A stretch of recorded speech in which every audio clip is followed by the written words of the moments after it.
Hello दोस्तों, success विकास classes में आपका स्वागत है। तो देखिए, आज आप लोग के लिए एक छोटा सा टॉपिक लेकर आए हैं जिसका नाम है समास। क्या? समास। यहाँ से बहुत सारा प्रश्न आप लोग को ऑब्जेक्टिव में पूछता है। देखिए, आज हम इसको शॉर्ट वे में कैसे रिवीजन कर लेंगे कि आप लोग से क्वेश्चन भी नहीं छूटेगा। तो अगर आप लोग इस चैनल पर नए हैं तो चैनल को सब्सक्राइब जरूर कर लीजिएगा और बेल आइकन को दबा लीजिएगा, ताकि आपको जैसे ही वीडियो अपलोड होगा तो आप तक नोटिफिकेशन चला जाएगा। तो जो भी क्लास 9, 10th, 11th, 12th में है उनके लिए एक बोर्ड एग्जाम में पूछा जाता है प्रश्न यहाँ से समास से ऑब्जेक्टिव के तौर पर। तो देखिए, समास किसे कहते हैं? दो या दो से अधिक सार्थक शब्दों के मेल से बने जो शब्द होता है, बने नए शब्द। दो या दो से अधिक सार्थक मेल से बने नए शब्द को क्या कहते हैं? समास कहते हैं। जैसे समास में हो गया, समास जैसे हो गया प्रतिदिन, भरपेट, विद्यालय,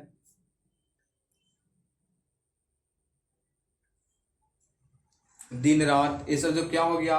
ये सब जो हो गया समास हो गया। समास के जो होता है, समास को मेन रूप से जो पूछा जाता है, इसमें जो मेन रूप से पूछा जाता है कि जब कभी पूछ देगा आपको कि समास के कितने भेद होते हैं, तो आप लोग बहुत सारा कंफ्यूजन हो जाता है कि समास के कितना भेद होता है।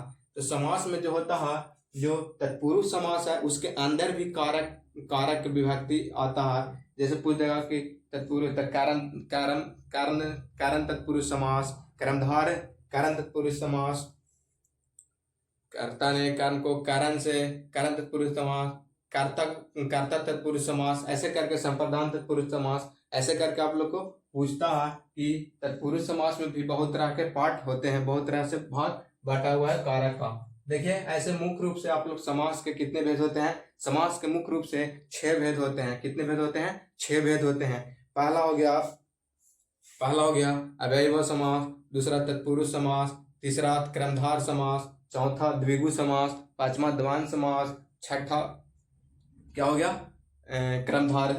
बहुब्रीहि समास। क्या हो गया? बहुब्रीहि समास।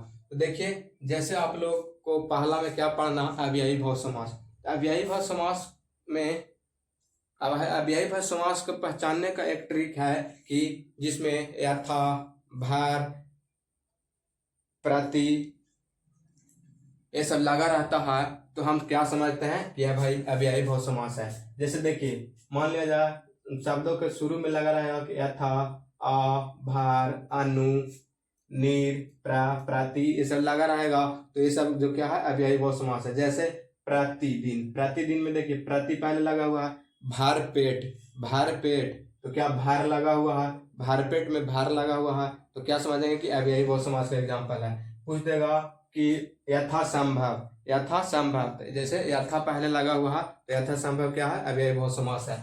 और पूछ देगा कि अजन्म यानी अव्ययीभाव समास। जैसे आ लगा रहेगा, यथा लगा रहेगा, प्रा लगा रहेगा, भार लगा रहेगा, प्रति सब लगा रहेगा, तो क्या समझेंगे कि अव्ययीभाव समास। इसी तरह से तत्पुरुष समास में का, के, की, को के लिए या में पर से जो है क्या है? विभक्ति चिन्ह है। क्या है? विभक्ति चिन्ह है। तो उसी तरह से पूछेगा कि पेड़, जैसे पूछेगा कि चिड़िया मार, तो क्या होगा? चिड़िया को मारने वाला, तो कर्ता ने कर्म को, तो क्या कहेंगे कि कर्ता ने कर्म को कर्म तत्पुरुष हो जाएगा। क्या हो जाएगा? कर्म तत्पुरुष हो जाएगा। इसी तरह से पूछ देगा रसोई घर, तो इसका क्या, अगर हम इसको तोड़कर लिखते हैं तो किस तरह? रसोई के लिए घर तक, तो कर्ता ने कर्म को कारण से संप्रदान को के लिए, तो संप्रदान तत्पुरुष समास हो जाएगा। क्या होगा? संप्रदान तत्पुरुष समास होगा। देखिए, तत्पुरुष समास में आप लोग को बांट कर विभक्ति चिन्ह को आप लोग को देखना होता है। जैसे हो गया रोग मुक्त, तो रोग से मुक्त, यानी कर्ता ने कर्म को कारण से, तो कारण तत्पुरुष समास होगा। क्या होगा? कारण तत्पुरुष समास। इस तरह से तत्पुरुष समास को आप लोग को पहचान सकेंगे। अगला है क्रमधार समास। क्रमधार समास है जो या के समान। अगर जैसे के समान, जैसे महान है जो